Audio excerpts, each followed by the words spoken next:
마태복음 28장 1절로 20절의 말씀입니다. 갑니다.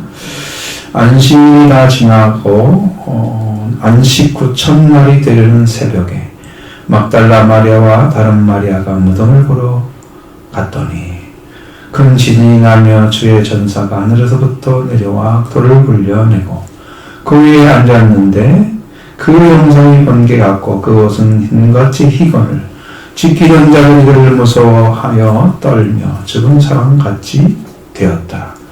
천사가 아들에게 말하여 이르되 너희는 무서워하지 말라. 십자가에 못 박히신 예수를 너희가 찾는 줄 내가 아노라. 그가 여기 계시지 않고 그가 말씀하신 대로 살아나셨느니라. 와서 그가 누우셨던 곳을 보라. 또 빨리 가서 그 제자들에게 이르되 그가 죽은 자 가운데서 살아나셨고 너희보다 먼저 갈리로 가시나니 거기서 너희가 배우리라 하라.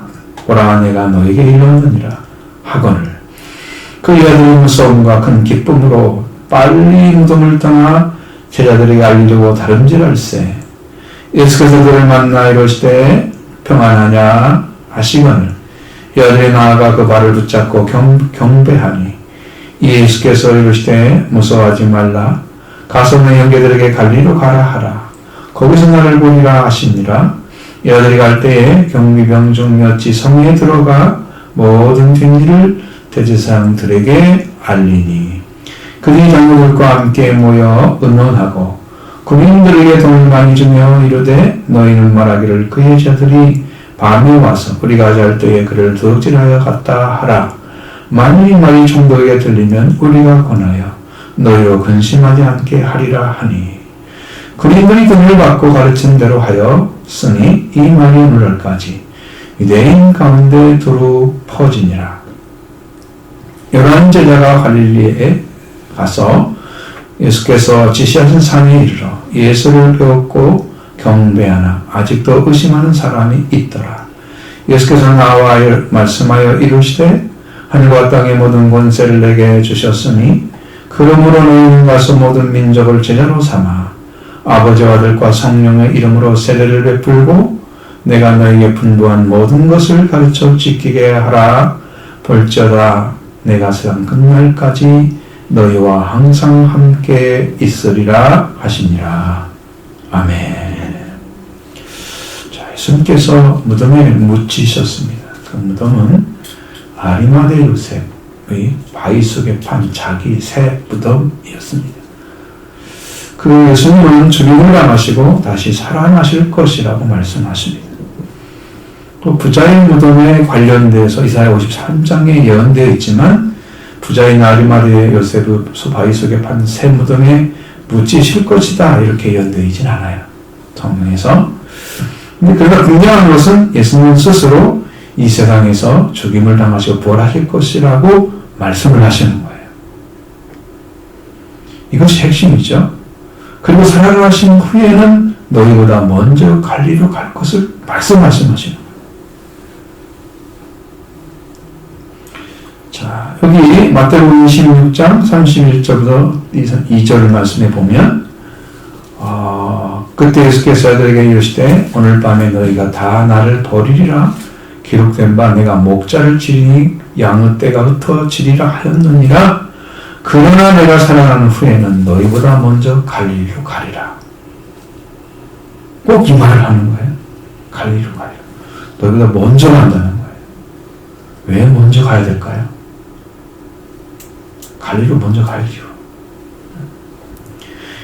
이 말씀은 겟세마네 동산에서 체포되시기 전에 체포되신과 동시에 지금 체포되기 전이죠. 그러니까 말씀해 주신 겁니다. 제자들은 소망은 갈릴리에서 살아나신 주님을 만나는 것밖에 없었습니다.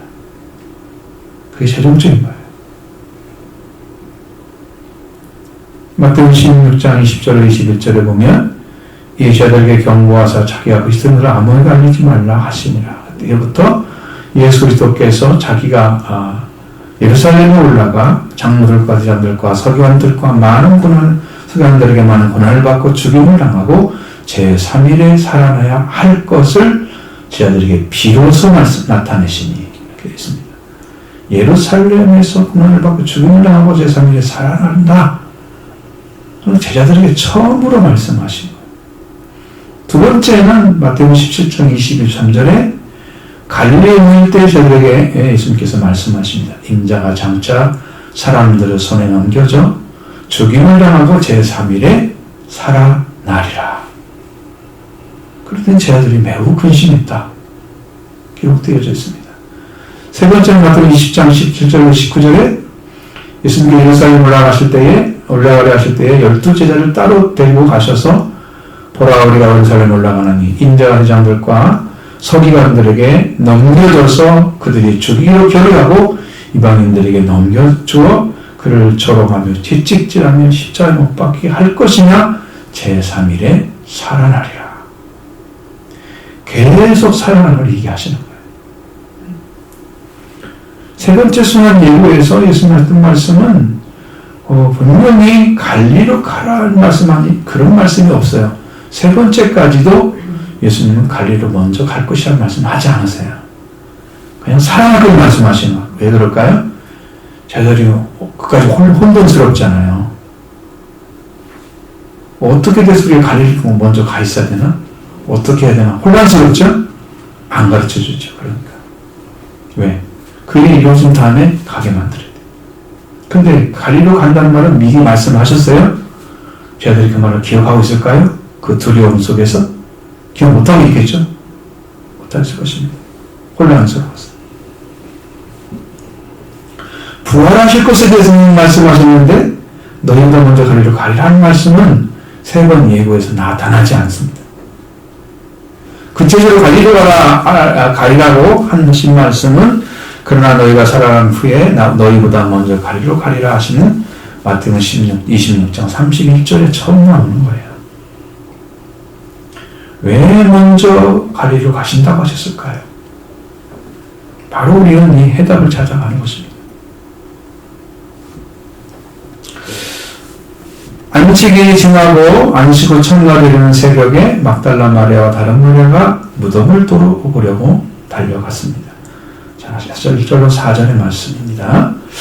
안식일이 지나고 안식 후 첫날이 되는 새벽에 막달라 마리아와 다른 마리아가 무덤을 보려고 갔더니 큰 지진이 나며 주의 전사가 하늘로부터 내려와 돌을 흘려내고 그 위에 앉았는데 그 영상이 번개 같고 그 옷은 눈같이 희건을 지키던 자들이 그를 무서워하며 떨며 죽은 사람 같이 되었더라. 아멘.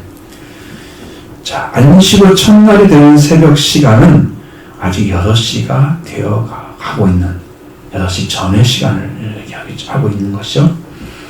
안식일은 이제 금요일 오후 6시부터 토요일 오후 6시까지죠. 그럼 안식일이 지났으면 토요일 8시 이후로는 안식 후 첫날이죠. 근데 밤에는 찾아갈 수가 없잖아요. 거기를. 무덤이니까. 그러니까 새벽이 되는 시간에 일단 해가 뜨기만 하면 가야겠다. 그렇게 생각을 하고 새벽이 되는 그 시간에 맞춰서 막달라 마리아 다른 마리아가 무덤을 보려고 갔다. 그러니까 그녀들은 새벽을 기다린 것입니다. 새벽을 기다린 사람은 이 사람들이에요. 제자들이 기다린 게 아니에요. 왜? 찾아가지 않았잖아요. 이렇게 열정 있는 사람들은 새벽을 기다리죠. 그 날을 위해서. 그 우체에 계신 예수님을 보러 간 것입니다. 그녀들은 예수님이 무덤에 묻힐 때에 무덤 건너편에서 앉아 있었다고 기록하고 있습니다. 마태복음 20장 56절부터 61절 말씀 가운데 마지막에 이렇게 나타나죠. 마리마대 요셉이라는 사람이 예수님의 제자인데 빌라도에게 시체를 달라고 합니다.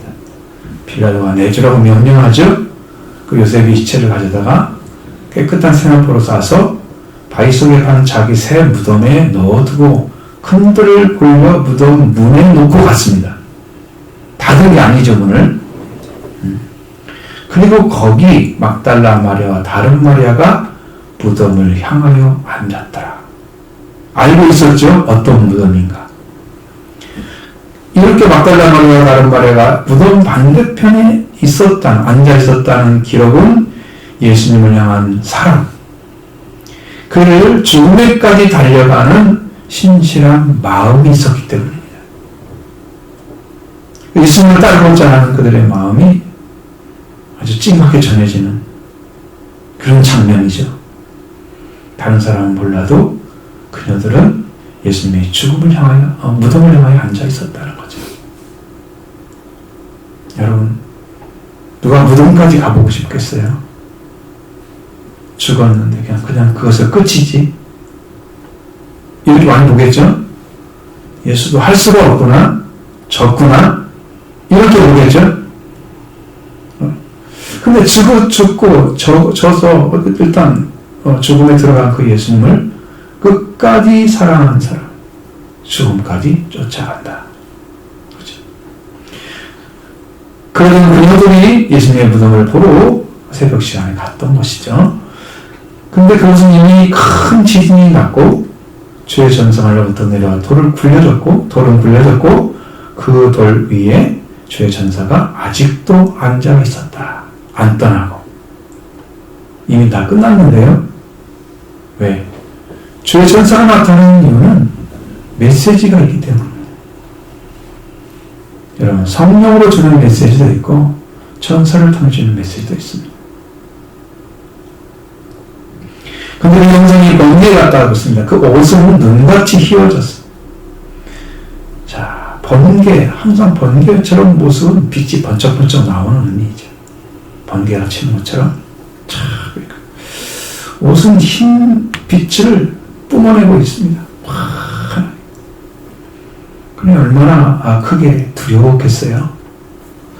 정말 그 모습을 상상만 해도 두렵고 무서운 현장입니다. 보는 이에 따라서는 기절할 정도로 충격적으로 보였을 것 같아요. 사제를 지키는 자들이 그를 무서워하여 떨며 죽은 자 같이 되었다라고 말합니다. 이렇게 주 전사가 나타난 현장은 너무 두려운 곳이었다. 그러나 그 두려움 가운데 천사를 통해서 메시지를 받으면 소망이 있는 거예요. 그러나 두려움으로 끝나는 자들은 멸망의 길을 걸어가는 거예요. 그 두 가지를 나타나게 돼 있어요.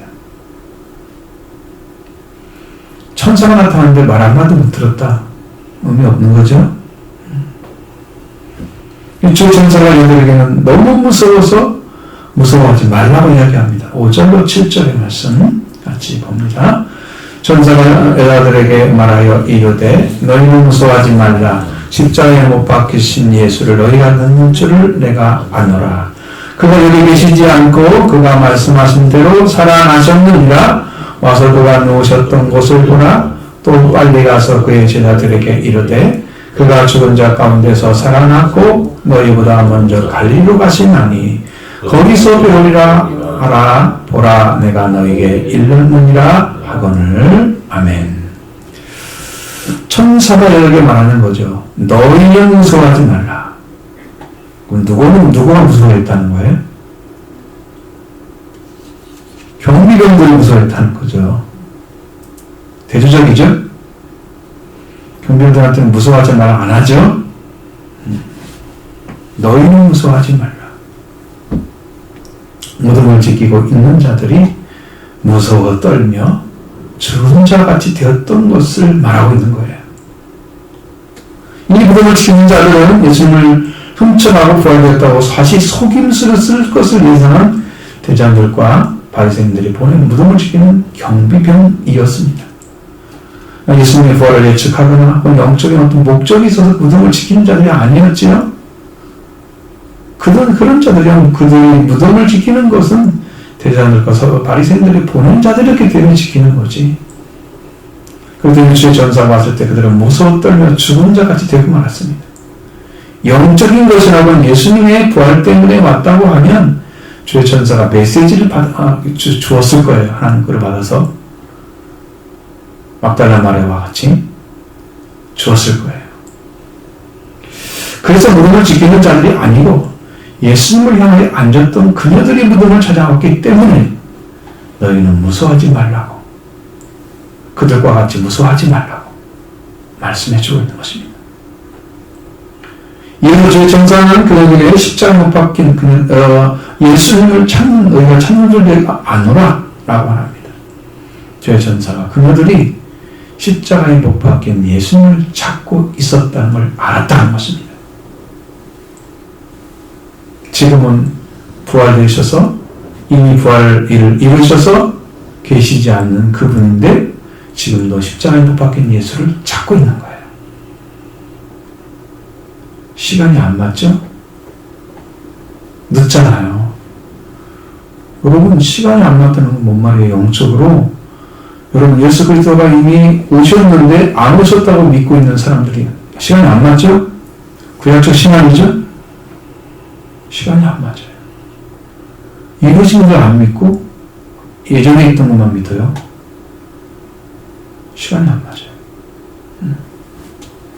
여러분 이루어진 걸 다 믿으셔야 됩니다. 성경에 기록된 말씀은 다 믿으셔야 됩니다. 그래야 신앙이 온전해집니다. 내가 알기 때문에 믿는 게 아니에요. 믿기 때문에 알아지는 거예요. 믿고 아는 것은 성령이 하시는 일이에요. 근데 내가 알고 믿는 것은 성령이 할 수 없어요. 그렇게 되지 않게 됩니다. 자, 십자가에 못 박힌 예수님을 찾고 있는 자들은 예수님을 그 죽음을 알고 부활을 모르는 자들입니다. 부활됐는데 부활이 안 됐다고 믿고 있는. 무슨 차이일까요? 이루어진 것에 대해서 예수는 그로부터 증거를 받지 못한 거예요.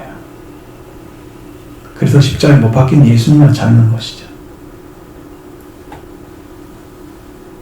그러나 그 십자가에 못 박힌 예수님을 찾는 자들에게 그 십자가에 죽음을 계시는 그 자들은 예수님은 거기에 계시지 않았기 때문에 그들을 만날 수가 없었던 것이죠. 그가 여기 계시지 않고 그가 말씀하신 대로 살아나셨느니라. 주의 전사는 말씀을 전해주고 있습니다. 십자가에 못 박힌 예수님 찾고 있는 알아. 근데 그것은 그가 여기 계시지 않고 그가 말씀하신 대로 살아나셨어. 그럼 뭘 믿어야 한다는 거예요? 살아나신 그 예수를 믿어야 한다는 거죠. 그게 확실한 믿음이에요. 그 여러분 누구를 통해 들었든지 그 말씀이 참으면 여러분의 심령에 믿음으로 딱 세워졌을 때 여러분 심령에 확증이 되는 것입니다. 여러분 우리가 이제 혈루증에 걸린 적이니 예수님 만나러 온 증거가 하나밖에 없잖아요. 소문을 듣고 알았잖아요. 소문을 듣고 예수님을 만나러 온 거예요. 어떤 상황이 있었을까요? 다른 거 다 해봤는데 아무것도 효용이 없어? 이분 만나면 될 거야. 그거 하나 딱 찾은 거예요. 이분만 만나면 될 거야, 내가. 그러니까 여기 부활하신 주님만 만나면 될 거야. 이 믿음이 그녀에게 찾아져야 되는 거예요, 지금.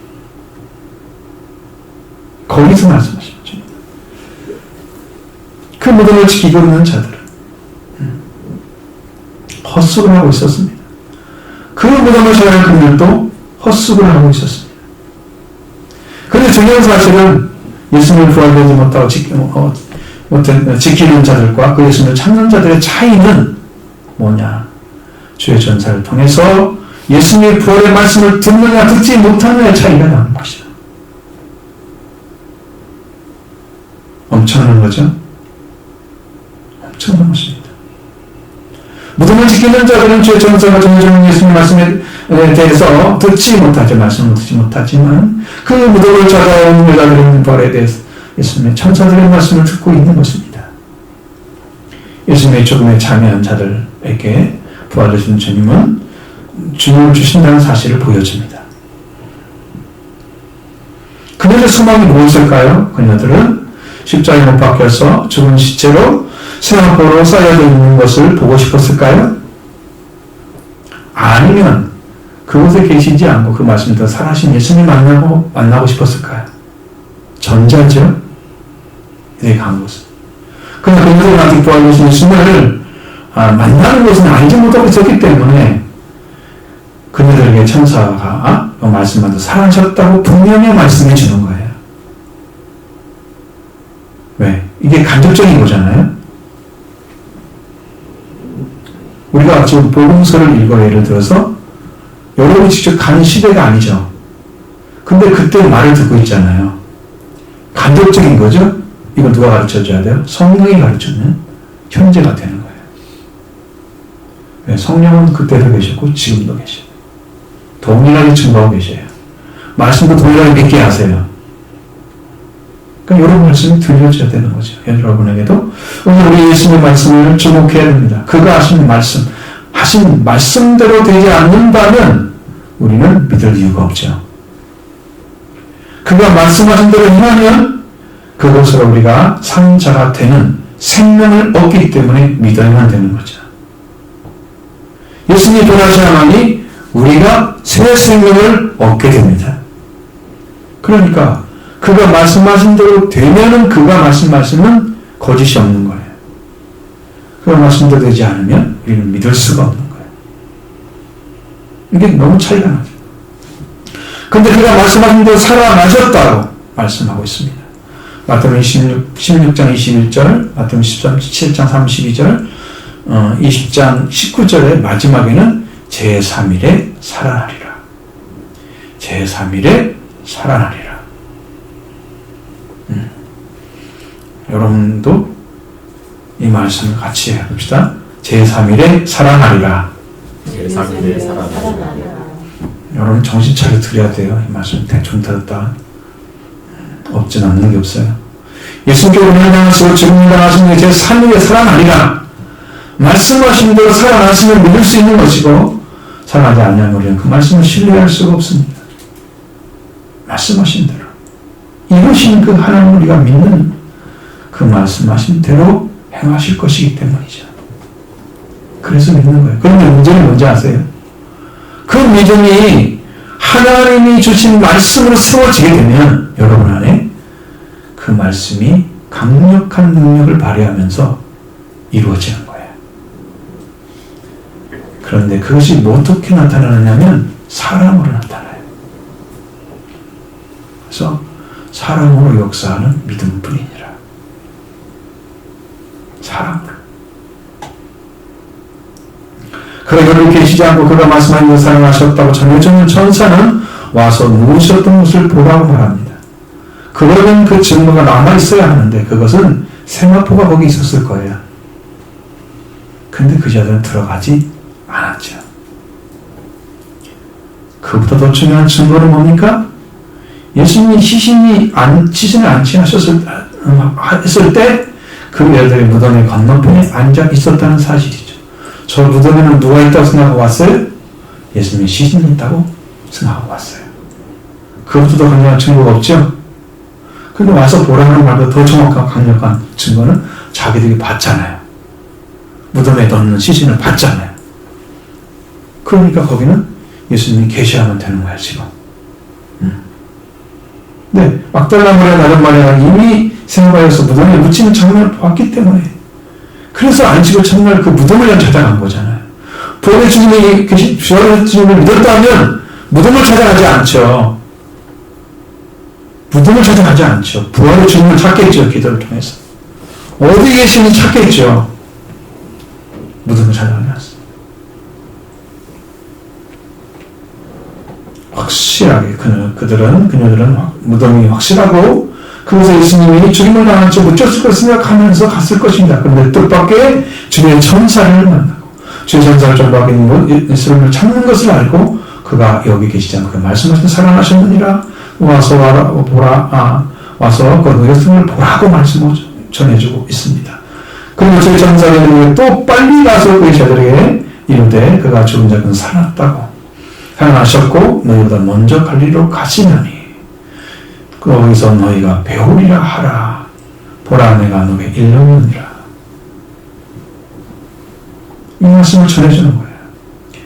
부활하신 주님께서 가장 먼저 만나야 할 가장 중대한 이유는 뭐냐면 제자들에게 약속하신 말씀대로 행하실 것이기 때문에 그렇습니다. 마태복음 26장 21절에 말씀하신 내가 어딜 간다고요? 갈릴리로 사랑하는 후에는 갈릴리로 너희가 먼저 가리라.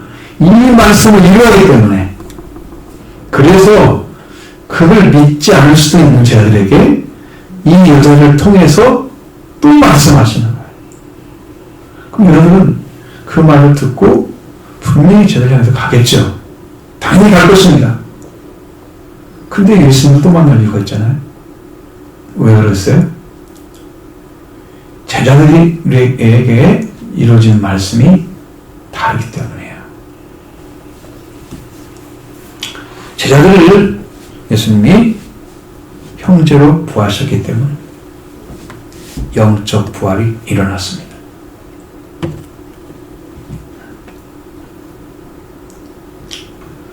자, 마태복음 26장 32절의 말씀에 그러나 너희가 내가 살아나는 후에는 너희보다 먼저 가리라. 약속의 말씀을 주셨죠? 제자들에게. 이 말씀을 믿어야 갈릴리로 올 것인데 이 제자들이 갈릴리로 가야 하잖아요. 분명히 지금은 예루살렘에 있을 것입니다. 근데 그 가려면 한가지 시간이 걸리잖아요. 예수님이 먼저 갈 수밖에 없죠. 예수님은 영이시니까 걸어가지 않으셔도 바로 가잖아요. 제자들은 다 걸어가야죠. 그럼 누가 먼저 가겠어요? 예수님 먼저 가시죠. 당연히.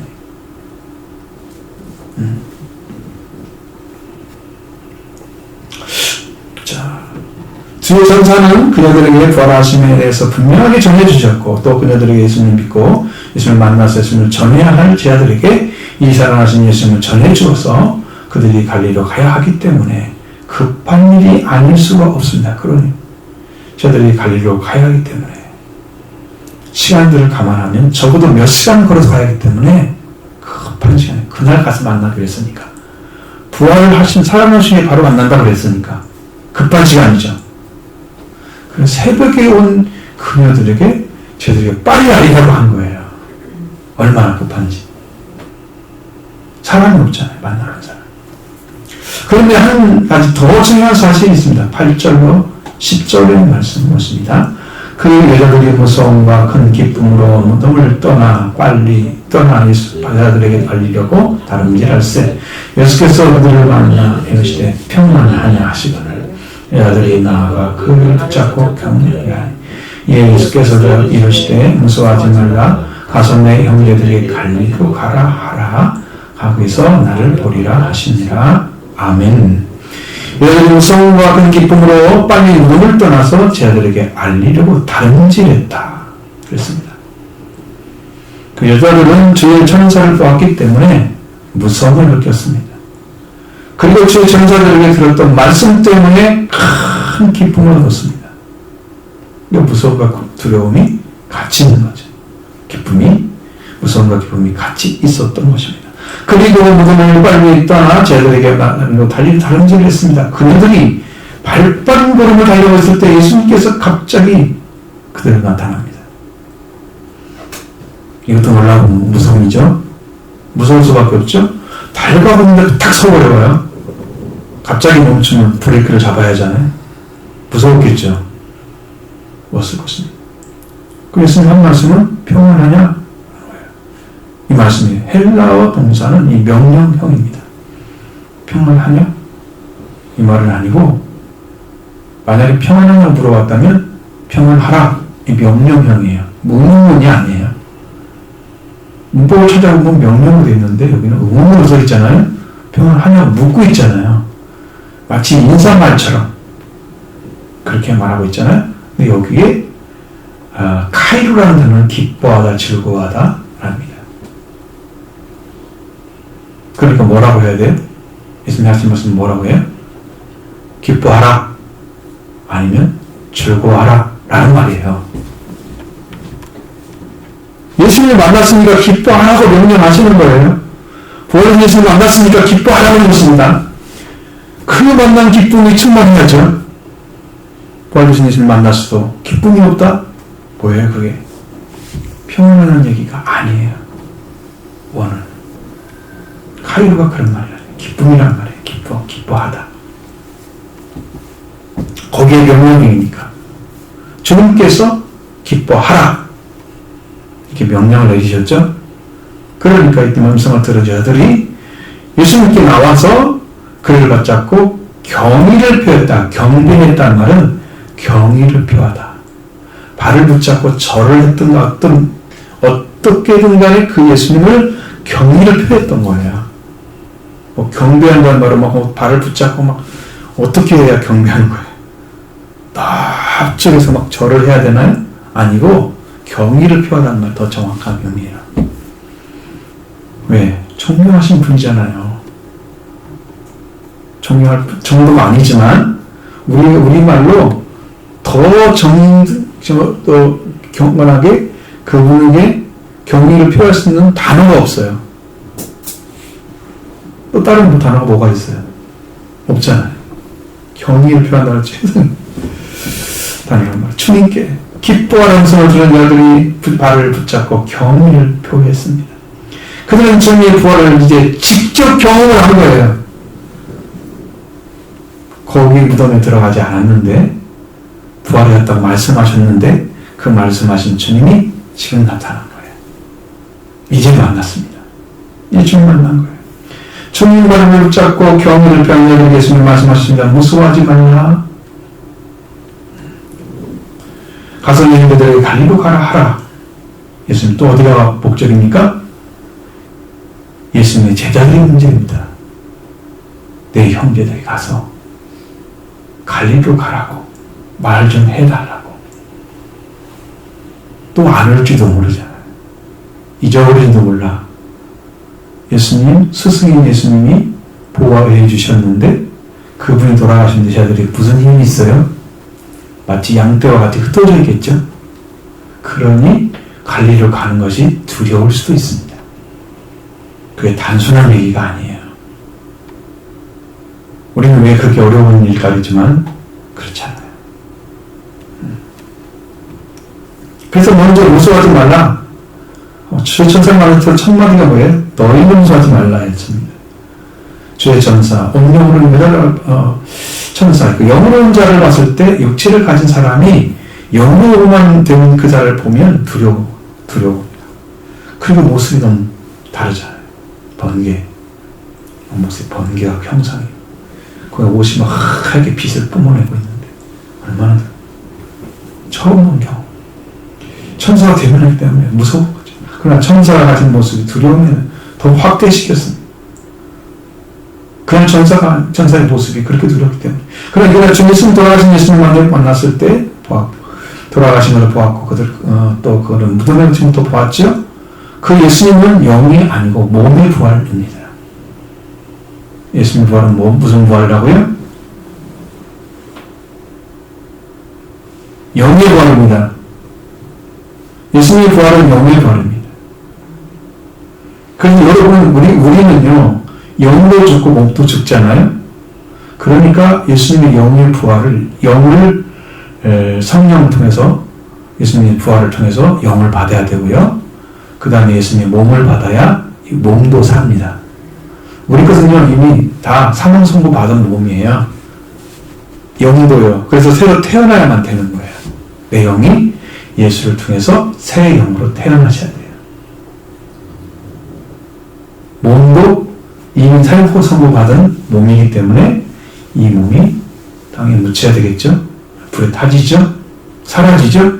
그래서 예수님의 몸을 받아야 돼요. 그래서 뭐가 있어야 돼요? 속죄. 그 속죄는 영의 속죄를 말합니다. 그 다음에 몸의 성량이 나타나잖아요. 두 가지를 다 받아야 돼요. 그래야 돼요. 자, 예수님께서 말씀하실 때 기뻐하라. 여러분 보시죠. 무서워하지 말라고 하셨죠? 예수님은 기쁨으로 부활의 기쁨을 하셨을 그 여자들에게 전하는 말씀을 넣어줍니다. 무서워하지 말라. 가서 내 형제들의 갈리로 가라 하라. 거기서 나를 보리라. 라고 전하라고 말합니다. 여기 핵심 단어는 갈릴리였죠? 그럼 여기 더 중요한 단어는 내 형제라고 하는 말입니다. 예수님 돌아가시기 전에 한 번도 예수님 제자를 향해서 형제라고 그렇게 직접 부르진 않았어요. 애들아, 아니면 작은 자들아, 성경은 소자야 이렇게 옛날 성경에는 지금 말하는 작은 자들아, 제자를 향해서 불렀습니다. 복음서에 나오죠. 복음서에 이제 애들아 라고 부르면 2번 나오고요. 작은 자들아 라고 부르면 한 번 나옵니다. 형제라 부르지 않아요. 근데 아주 중요한 사실이 하나 있죠. 마태복음 12장 45절 50절에 이 말씀이 여기에서 한 가지 근거를 전해줍니다. 언제 얻을 수 있는 것인가? 이 말씀이 언제 이루어지는가 보세요. 46절 예수께서 우리에게 말씀하실 때에 그의 어머니와 동생들이 예수께 말하려고 밖에 섰더니 한 사람이 예수께 여쭤오되 보소서 당신의 어머니와 동생들이 당신께 말하려고 밖에 섰나이다 하니 말하는 사람에게 대답하여 이르되 누가 내 어머니며 동생들이냐 하시고 손을 내밀어 제자들을 가리켜서 말씀하십니다. 나의 어머니와 나의 동생들을 보라. 누구든지 하늘에 계신 내 아버지의 뜻대로 하는 자가 내 형제요 자매요 어머니이니라 하시더라. 여기에 뭐가 중심입니까? 여기에서 찾아야 할 단어는 아버지의 뜻대로 하는 자입니다. 그가 내 형제고 자매고 어머니가 된다고 말씀하셨습니다. 아버지의 뜻은요, 하나님의 뜻은 회개하고 성령 받은 자를 가리킵니다. 다 하나예요. 내 아버지의 뜻대로 행하는 자입니다. 행위가 중심이 아니고 본질이 중심입니다. 어떤 행위를 하는 게 말하는 게 아니에요. 자, 이들만이 참으로 하나님의 뜻대로 하는 자, 내 아버지 뜻대로 행하는 자이고 그게 예수님의 가족이 되는 거예요. 그리고 예수님을 통해서 부활을 받은 자는 속죄와 부활을 같이 받습니다. 그리고 그들은 회개를 통해서 예수님의 속죄와 부활을 내 안에 이루어지게 하는 거죠. 그리고 예수님 오순절의 성령과 속죄를 받은 성령이 다르기 때문에 속죄가 걸리는 성령은 성령의 세례를 받는 것입니다. 오순절의 성령은 성령의 충만을 받는 것입니다. 6월절은요 성령 세례까지 가야 돼요. 이게 6월절 이루어진 거예요. 성령의 충만은 오순절에 갑니다. 거기에는 부활의 본능과 왕권을 허락해 줍니다. 속죄와 부활을 받은 자만이 성령의 충만을 가게 됩니다. 그런 하나님의 가족이 되는 거죠. 오순절에 예수님의 어머니, 육신의 어머니가 왔죠. 오순절 다락방에 왔죠. 동생들도 왔죠. 그러니까 그들도 어떻게 됐을까요? 육신으로도 동생이지만 어머니지만 실제 영으로도 예수님의 가족이 된 거죠. 하나님의 가족이 된 거죠. 실제로도. 못 받았죠? 그렇게 이루어진 거예요. 만약 육신이 동생이 육신 어머니 그분이 말하고 있다면 문제가 심각해요. 그런데 예수님은 그들을 내 형제 자매 어머니라고 말하는 대상이 제자들이었어요. 이들을 보라고 이렇게 말하잖아요. 진짜 밖에 어머니 말씀하신 게 아니죠. 제자들이 바로 형제로 들어가는 길을 찾아준 거예요. 예수님께서. 예수님의 형제, 그러니까 예수님의 하나님의 가족이 되는 거예요. 형제들. 이런 데 들어가는 자들은 바로 예수 그리스도의 속죄와 부활의 은혜를 입고 그 형 관계가 부활된 자를 가리키고 있습니다. 예수님 제를 형제하기로 받으시고 선언하셨죠. 그리고 내 형제들에게 가라. 그리고 말씀하시고 갈리로 가라 하는 형제들은 그는 제자들을 가리키고 있는 것입니다. 그 제자들은 예수님의 부활하심으로 하나님의 가족으로 부활된 것입니다. 이 은혜가 그들에게 오게 된 것입니다. 이 사명은요, 생명같이 일할 수 있는 거예요. 이 아들은 서식을 전하러 갔습니다. 이 아들이 갈 때에 그들이 가고 있을 때 여자들이 갈 때, 즉 그들이 가고 있을 때 경비원 몇이 성에 들어가서 모든 된 대장들에게 알렸습니다. 그들이 장로를 관계하고 군인에게 돈을 많이 주면 말했다고 기록하고 있습니다. 자, 11절로 15절의 말씀 읽어보겠습니다. 여자들이 갈 때 경비병 몇이 성에 들어가 모든 된 대장들에게 알리니 그들이 장로들과 함께 모여 의논하고 군인들에게 돈을 많이 주며 이르되 너희는 말하기를 그 여자들이 밤에 와서 우리가 잘 때에 그를 도둑질하여 갔다 하라. 만일 이 말이 총독에 들리면 우리가 권하여 너희로 근심하지 않게 하리라 하니 군인들이 돈을 받고 가르친 대로 하여 이 말이 오늘날까지 유대인 가운데 두루 퍼지니라. 아멘. 자, 이제 경비병 중에 몇 사람이 달려갔다는 거죠. 대장들에게 향해서 지금 예루살렘에 들어가서 지금 무덤에 든 일을 지금 가서 보고를 하는 거죠. 이 사실이 중요한 것은 뭐냐면, 무엇인가 하면, 무슨 말을 전하느냐가 중요한 거예요. 경비병들이 경험했던 것을 함께 말을 했을 때, 대장들에게 말했을 때, 그들이 장로들과 함께 의논하고 군인들에게 돈을 많이 주었다. 이 사실에 여러분 주목해야 됩니다. 돈으로 입을 막겠다는 거죠. 돈으로. 경비병들이 무덤을 지키는 일을 제대로 잘했기 때문에 전도인이 아니었습니다. 입막은 영이었어요. 그렇게 그들이 넣어준 말이 뭐야? 너희가 말하기를 그 여자들이 밤에 와서 우리가 잘 때에 도지를 갔다 하라고 하는 겁니다. 무덤을 지키는 자들이 불침범을 사야 되지 왜 잠을 자요? 그럼 목을 베야죠. 불침을 실수했으니까. 근데 거꾸로 시키는 거에 그렇게 했다고. 지금처럼 규율이 엄하지 않다는 얘기죠. 지금 불침범에서 경비 잘못하면 목을 잘라야 됩니다. 엄청난 거예요.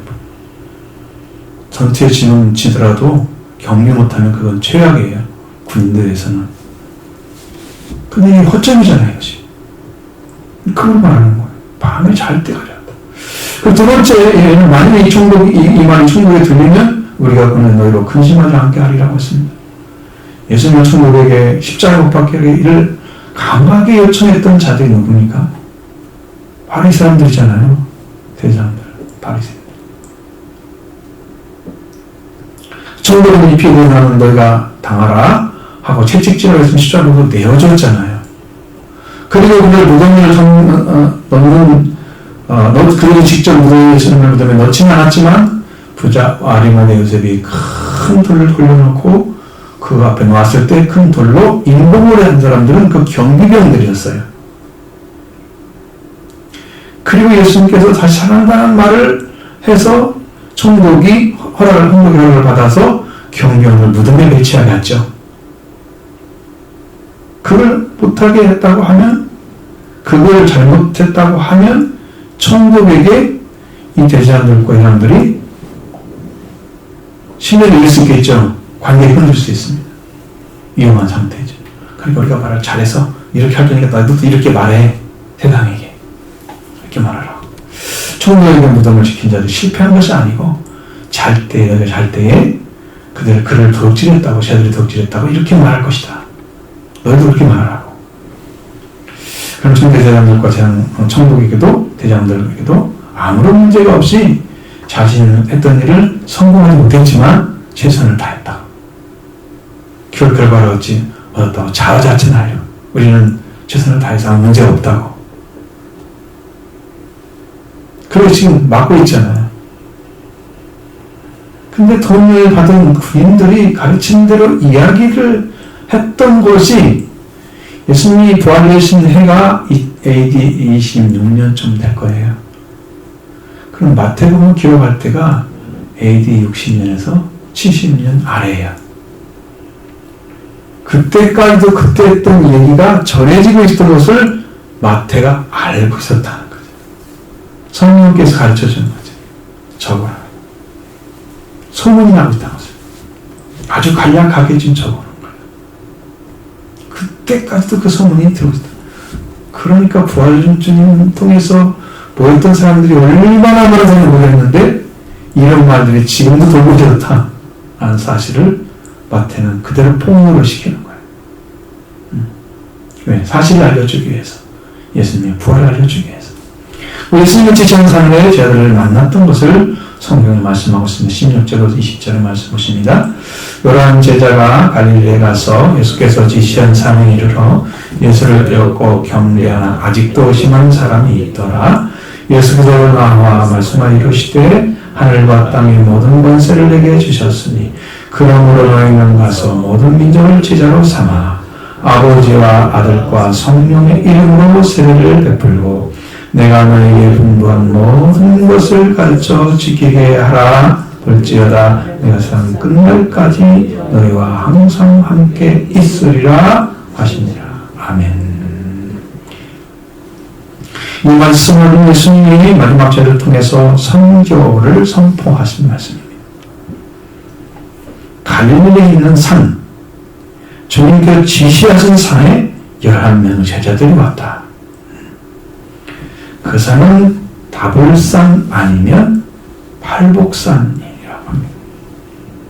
제가 팔복산에 대해서 조금 사진에서 얘기해놨죠. 근데 보이지가 않아요. 그걸 좀 자료를 찍어서 이렇게 올려놨으면 좋았을 텐데, 언제 그 산을 지시하는 성경의 기록이 없지만, 단지 마태복음 28장 16절에 기록된 것만 있습니다. 예수님이 지시하신 산이라고 기록되어 있습니다. 그 산이 팔복산이라면 지금은 하틴천봉이라고 부릅니다. 가장 높은 곳인데 그게 높지가 않아요. 예수님 변호사는 다볼산으로 헤르몬 산입니다. 예수님 변화됐던 산층은 그렇게 보는데, 그러나 예수님 지시하신 산은 제자들이 모인 산은 잘 모르지요. 근데 어쨌든 간에 그들은 그 11제자는 예수님께서 지시한 산에 이르렀다는 거예요. 11제자는 예수님을 배웠고 경의를 표했습니다만 아직도 의심하는 사람들도 있었다. 의심하는 제자라고 쓰지 않고 사람들이라고 썼습니다. 더 돌이켜야죠. 제자에 들어가야죠. 아직도 예수님을 따르는 사람 같은데 아닌 사람이 중에 있는 거예요. 거기는 사람이 아니고 제자가 돼야 되죠. 아마도 저는 확실하게 도마는 분명히 의심하고 있었을 거예요. 그 다음에 또한 제자가 2명이 있겠죠.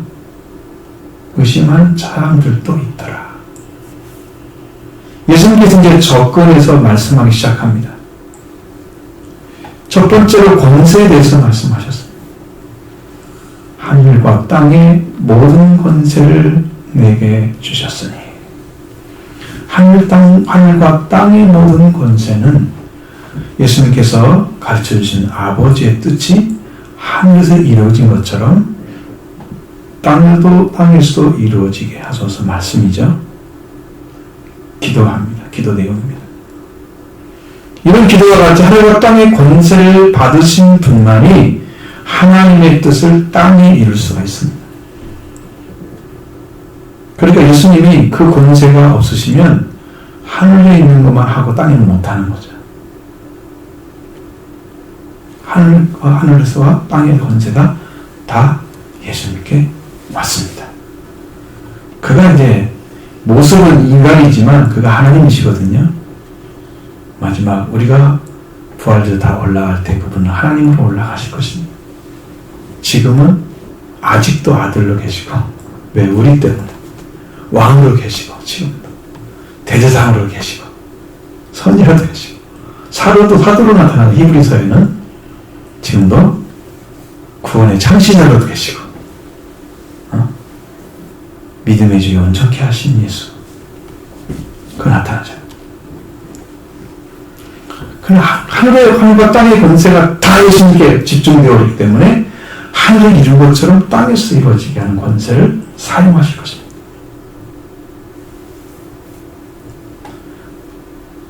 예수님께서 이루어진 뜻이 이 세상에 이루어지기 위해서 오신 거예요.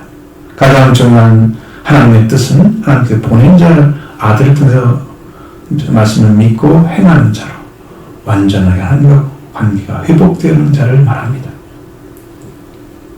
일어나실 수 있는 분은 하늘과 땅의 권세를 가지신 예수 그리스도뿐입니다. 여러분 예수 그리스도를 믿어야 할 원인은요, 하늘과 땅의 관계 안에 우리가 들어갈 수 있는 유일한 분이십니다. 이 땅에서도 이루어지면 하늘에서도 이루어지는 거예요. 이 땅에서 할 수 있도록 일을 하면, 관계를 풀면 하늘에서도 관계가 풀리는 거예요.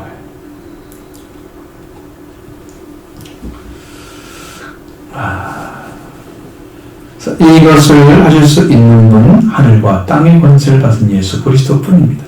예수님 하늘과 땅의 모든 권세를 받으셨다. 이 권세를 가진 내가, 곧 예수님께서 해당 끝날까지 너희와 항상 함께 있을 것이라고 약속을 하시는 거예요. 이 예수님의 권세, 왜 세상 끝날까지 함께 있다고 하셨습니까? 함께 있겠다고 말씀하실까요? 제자들이 행해야 할 가장 큰 사명과 그러해서 모든 민족을 제로 삼아서 그들로 하여금 예수님이 명령하신 말씀을 지키는 자가 되게 할 때까지 이 일을 해야 되는 거예요. 그러면 사람이 계속 태어날 거 아니에요. 그럼 내가 제자 됐으면 나를 통해서 또 다른 제자가 나타나야 되는 거지.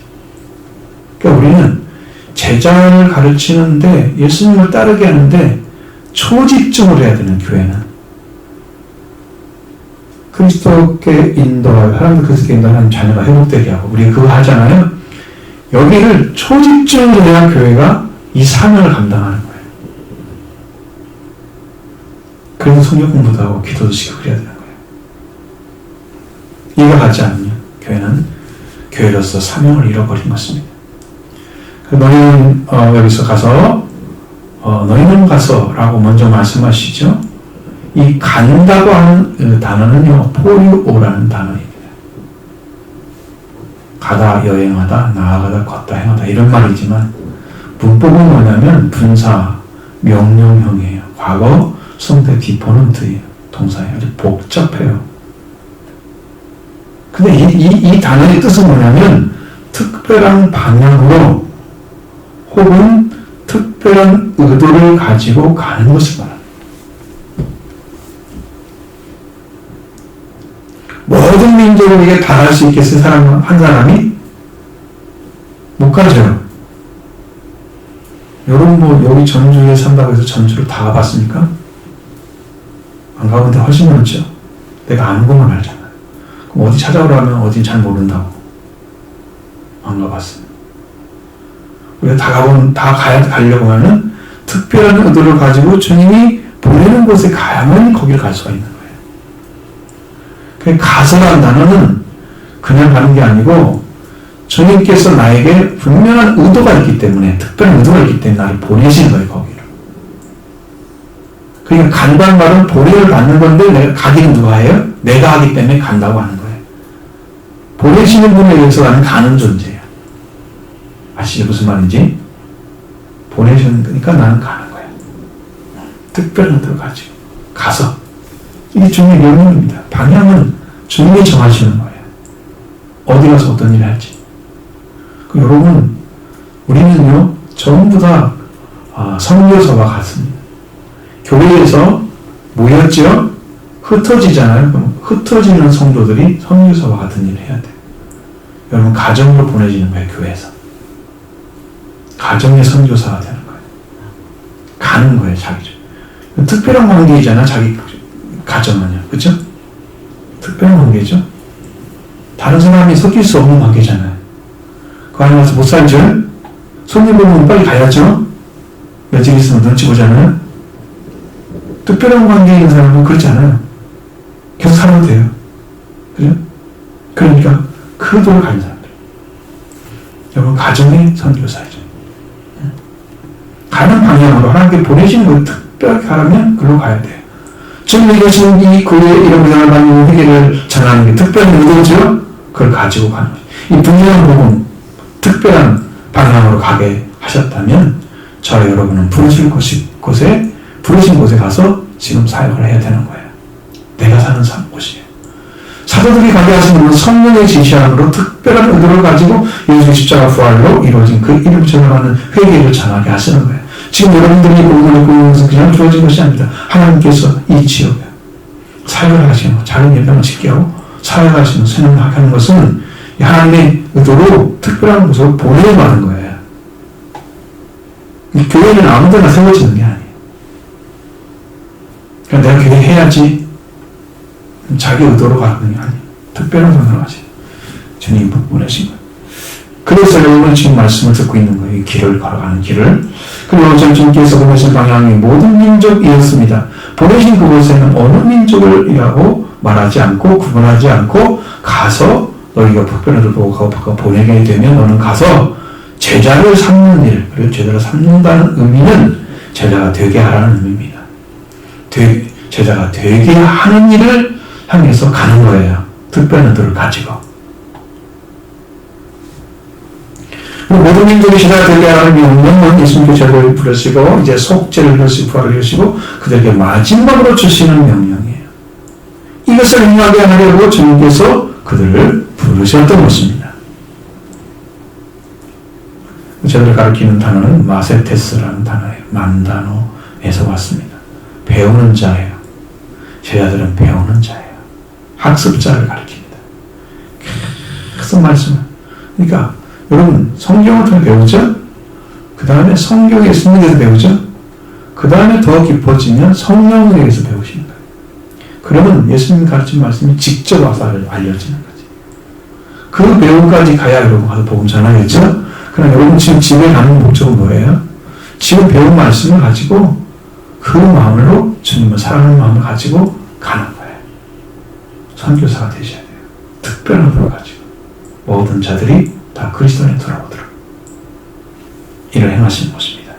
무슨 예수님은 무엇을 위해서 그를 가르쳐 부르셨는가? 그의 제자들을 말씀하시고 어떻게 예수님을 따르는 자인가? 천국의 복음을 전하시고 생활하는 가운데서 모든 말씀을 다 가르쳐 주셨죠. 그것을 바르게 마음에 심겨진 자들은 예수님께서 가신 길로 가고 분명한 열매를 맺어가는 과정을 겪어가면서 신앙생활을 하는 거예요. 한 걸음 한 걸음 가기 위해서 지금 너희는 와서 모든 민족을 제자를 삼아 제자가 되게 하라고 명령하시고 이 말씀을 주시고 제자가 되면 그림의 제자들의 열매가 맺어져서 모든 민족은 제자가 될 것입니다. 그렇게 해야 구원이 완성되는 거예요. 교회는 제자가 되어 예수님을 따르게 하는 것, 예수님을 배우게 하는 것에 초점이 강하게 맞춰져 있어야 예수님의 명령을 따를 수 있는 거예요. 제자가 되는 일은 보내를 받은 자들에게 의해서 하나님께서 부르시는 자들에게 주어지는 것입니다. 그리고 제자가 되게 한 사람에게 아버지와 아들과 성령의 이름으로 세례를 주라. 세례를 주는 것은요, 제사함과 관련되어 있어요. 사도행전 2장 38절. 거기에 분명하게 말씀하고 있죠. 베드로가 이렇게 말을 하죠. 너희가 회개하여 각각 예수 그리스도의 이름으로 세례를 받고 제사함을 받으라. 제사함과 회개와 예수 그리스도의 이름의 세례와 제사함이 연결되어 있죠. 그렇습니다. 세례를 받아야 돼요. 회개해서 세례를 받으면 제사함을 하는 거예요. 그러면 여기 제사함이 지금 제자들에게 왔을까 났을까요? 여기에서 보면 예수님께서 가서 너희는 가서 모든 민족을 제자가 되게 하고 그들에게 뭘 줘요? 아버지와 아들과 성령의 세례를 주고 그럼 어디로 가라는 거예요? 제사함을 받게 하고 회개하는 길로 가라는 거죠. 그 다음에 예수 말씀을 가르치라고 하시잖아요. 말씀하시잖아요. 세례를 안 받은 사람 가르치란 말이 아니죠. 돌아온 사람들. 나도 예수를 믿겠다고 돌아오는 사람들이 가르치라는 거예요. 그리고 그렇게 하면 성령 선물을 받게 된다고 그랬죠. 제자를 삼는 과정은 회개가 있는 거예요. 제사함을 받는 대로 이끌어가는 거예요. 아버지와 아들과 성령으로 세례를 주는 것은 창조주 하나님, 구속주 예수님, 그리고 통치자 성령님 이름으로 세례를 주는 거예요. 만약 여러분을 보혜사 성령께서 통치하시고 가르치시고 돌보시고 치료하시고 이거 다 통치자 역할을 하시죠. 성령께서 보혜사는 여러분 오시면 너무 친절하세요. 그분은 하늘 안 내줄 거예요. 싸우지 않으세요. 그래서 이 안에 살게 하기 위해서 성부, 성자, 성령을 여기 나타내셔서 그분과 함께 그분의 이름으로 세례를 받게 하는 거예요. 그리고 여기 예수님께 이제 하나님께 뜻을 따라 살기를 원하는 자들에게 주면서 분부한 것. 자, 이 말씀은 명령하신 것을 나타냅니다. 예수님이 명령하신 말씀. 이것을 가르쳐 줘라. 자, 예수님의 제자가 되는 가장 첫건이 뭐냐 그러면 그것이 바로 예수 그리스도가 제자들을 불러서 부른 다음에 다 부르면 나타나지는 않지만 성경에 마태복음 중심으로 말씀드리는 거예요. 산상수훈 나오죠. 산에 올라가 앉으시니 예수 산에 올라오시니 누가 나왔어요? 제자들이 나왔죠. 거기가 팔복산이란 말이에요. 거기에서 초점이 가장 강한 초점은 제자들이 되는 방식은 5장 3절이에요. 여러분 다 외웠을 거예요. 심령이 가난한 자는 복이 있나니 천국이 그들의 것이며. 자, 이 말씀 한마디가 제자가 되는 길을 걷기 시작하는 거예요. 그럼 어떤 의미냐면 이 심령이라는 단어는 영이라는 의미입니다. 푸니마. 그래서 영이 가난해지면 영이 다른 영과 같이 살지 않고 하나밖에 없는 하나님과 함께 사는 그게 가난한 영이에요. 이것은 하나님의 영이 내게 오신다는 것은 내가 하나님의 소유가 됐다는 의미입니다. 그러면 천국이 그들의 것이 되어 천국을 소유하게 됩니다. 다른 영이 들어와 있고 다른 말이 들어와 있으면 여기는 가난한 게 아니라 부자예요. 자기 생각이 뚜렷하고 자기 의견이 너무 강하고 자기 중심적인 사고가 너무 강한 사람들은 여기에 많이 부자가 돼 있어요. 영이 부자인 거예요. 천국 소유할 수 없습니다. 하나님만이 여러분을 소유하도록 내어줘야지 하나님 것이 됩니다. 그러면 천국은 여러분 것이 됩니다. 이 시작이 된 사람이 제자가 시작된 거예요. 여기 초점이야. 마태복음 3절이 되면 나머지가 다 이루어져요. 10계명도 맨 첫 계명이 이루어지면 다 이루어져요. 그 하나만 제대로 서 있으면요, 중심이 다 서기 때문에 그 말씀에 벗어날 수가 없어요. 마음이나 생각이. 그래서 살아가는 거예요. 여러분 심령이 그렇게 돌아와 있어야 돼요. 그게 회개라고 하는 것입니다. 그렇게 돌아온 것이 회개인 거예요. 그것이 맺어진 게 생명의 열매, 회개의 열매인 거죠. 그것입니다. 네. 그 다음에 이 하나님을 알게 하시죠? 돌아온 사람들에게 그 다음에 성장이 이루어져야 됩니다. 그래서 하나님을 알고 성경을 알고 이제 이렇게 깊이 알아 성경도 알아가는데 여러분 높이와 깊이와 넓이와 길이가 점점 이해력이 점점 커져야 되잖아요. 커져요. 성장하는 거예요. 바울은요 데살로니가 성도들에게 자기가 유모같이 되었다고 얘기합니다. 2장 7절에 난 사도로서 마땅히 권위를 주장할 수 있지만 도리어 너희 가운데 유순한 자가 되어 유모가 자기를 자녀를 기름과 같이 하였다. 마치 유모같이 하였다. 그러니까 교회가 바로 그 역할을 해야 되는 거예요. 하나님께로 태어나면 맡아서 길러줘야 돼요. 여러분들을 성장을 시켜야 되지. 그 성장에서 잘 자라야지 여러분이 구원에 이르도록 되는 것입니다. 베드로전서 2장 3절에 갓난을 같이 순전하고 신령한 젖을 사모하라. 이는 그러면 너희로 구원에 이르도록 자라게 할. 구원에 이르도록 자라면 이 사람이 뭘 해요? 또 제자를 삼아요. 또 제자를 삼아서 이 사람 또 키워줘. 그러니까 이 일이 세상에 집중됐다고 하면 수없는 제자들이 나왔겠죠. 처음 제자는 잘했어요. 예수님의 제자들은. 그래서 그들을 갖다 속수하더라는 사람이 많이 나왔어요. 그 이유가 문제인 거예요. 완전하지가 않아요. 교류가 되고 이렇게 돼서 바뀌어버린 거예요. 복음이, 질이. 성경이 연구의 대상이 되고 연구하면 안 되죠. 문자 연구하고 그런 데만 집중하는. 예수를 만나야지. 길을 받아야지. 이게 안 된 거예요. 자, 구원에 이르도록 자라게 하시는 거예요.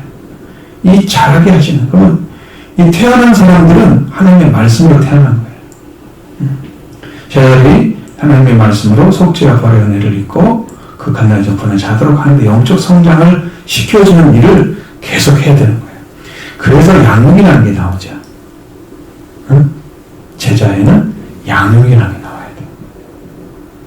태어나는 자는 길러줘야 돼요. 하나님의 뜻대로 행하는 자는 회개와 성령 받은 자, 하나님 뜻대로 행하는 자, 행위가 아니고 본질입니다. 행위하지 않고 성령 받지 않는 자가 가르침을, 말씀을 가르치잖아요? 그러면 조금은 따라옵니다. 근데 자기 가치관에 부딪히죠? 자기 생각, 마음에 부딪히죠? 안 맞잖아요, 본질이. 그러니까 그 말씀 순종하기 싫은 거예요. 맞서서 서 있는 거예요, 그냥. 회개하지 않으면 그냥 구원 못 받는 거죠, 이제. 이게 두려운 사실이에요. 예수를 많이 믿어도 오래 믿었는데, 구원 받는지는 본인이 알잖아요. 예수님에 대한 확신이 있는지, 구원에 대한 확신이 있는지. 자, 그러니까 회개 없이 성경을 가르치면 안 돼요. 성령, 아버지와 아들과 성령이라고 세례를 줬죠? 그 다음에 그것이 회개를 시키는 일이에요. 그래서 말씀을 주기 시작하는 거예요. 내가 너에게 명령한 말씀을 그들에게 가르쳐라. 처음에는 사도들이 가르치죠. 사도들도 하나님 말씀을 받았기 때문에 가르치잖아요. 그 말씀이 들어가서 그의 심령을 움직이면 그도 회개하겠죠. 회개하면 돌아오죠. 그 영혼을 계속 살려야 되는 거예요. 예수님이 이렇게 해서 제자가 되는 일을 성부의 본질로 가르쳐 준 거예요. 지금 근데 그러면서 예수님께서 제자가 되는 일을 시키는 자들과 세상 끝날까지 항상 함께 있다고 말씀하셨죠? 그렇습니다. 근데 여기서 왜 예수님이 갈릴리로 먼저 가려고 하셨을까요? 그걸 왜 거기서 복음을 전해줘요? 여러분 칼럼 읽어보셨나요?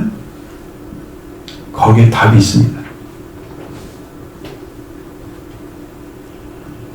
자, 부르실 때는 어떻게 했어요? 한 분 한 분 찾아가서 부르셨죠. 시간이 조금씩 다르죠.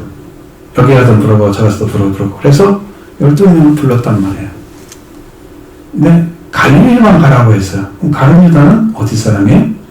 유다 사람이 유대인도에 사는 사람이야. 갈릴리에 사는 사람은 11명이야. 그럼 갈릴리에 사는 걸 가는 게 맞죠? 유다는 이미 탈락을 했으니 거기를 갈 필요 없죠. 그래서 갈릴리로 가야 돼요. 자, 불렀을 때는 처음에 불렀을 때는 한 사람도 다르게 불렀지만 이제는 그들이 있기 때문에 예수님이 찾아갔습니다. 지금 불러서 예수님이 먼저 가서 그들을 파송해야 되는 거죠. 이제는 처음 부르와 다르게 그 예수님의 그 명령을 받은 자들은 그들은 동일하게 예수님의 일을 선교의 일을 사명을 감당하기 위해서 이제 선포하시는 거예요. 그것 때문에 갈릴리로 먼저 가겠다는 거죠. 그러면 예수님을 만난 사람들은요 거기서 확신했을 거예요. 저는 이제 저도 기도하고 있는 것은 말씀이 살아있는 레마가 되기를 원합니다. 이런 기도합니다. 하나님, 이거 살아있으면요 모든 사람을 살릴 수 있어요. 모든 사람이 말씀을 듣는데 다 살아나요. 음성을 듣는 자는 살아나리라. 다 살아나요. 지금 살릴 수 있어요. 이게 달라고. 주님의 음성을 듣고 그들은 그 길을 걸어갔을 것입니다. 저 맨 처음에 불렀던 사람이 누구예요? 맨 처음에 불른 제자. 마태복음 4장에 베드로와 안드레죠. 그들에게 처음 하신 말씀은 뭐예요? 나를 따르라. 내가 너를 사람 낳는 어부가 되게 하리라. 그 어부가 되게 하는 일을 갈릴리 시작했기 때문에 갈릴리에서 선포로 시작해서 이들이 사람 낳는 어부로 사도로 세워지는 것까지 완성이 되는 일을 갈릴리에서 시작하시는 것입니다. 그것이 핵심이에요. 여러분 칼럼 잘 읽어보시면 그게 잘 되어 있을 것입니다. 하나님께서 역사하는 걸 봤거든요. 칼럼을 쓸 때. 여러분 그런 거 안 읽어보면 뭐 얻을 게 뭐가 있어요? 잘 읽어보세요. 그래서 사람 낳는 어부, 그것이 사도인 것이죠. 그 자리까지 세워서 모든 제자가 사람 낳는 어부처럼 세워져서 인류를 살리는 일로 쓰임받게 하시는 그 사역이 여기부터 시작될 것입니다. 그렇게 하기 위해서 부르신 거예요. 갈릴리로 먼저 간다. 여러분도 갈릴리로 먼저 간 예수를 만나기 바랍니다. 그래야 일이 시작되는 거예요. 그 예수님 사모하시기 바랍니다. 여러분 안에 이루어질 줄로 믿습니다.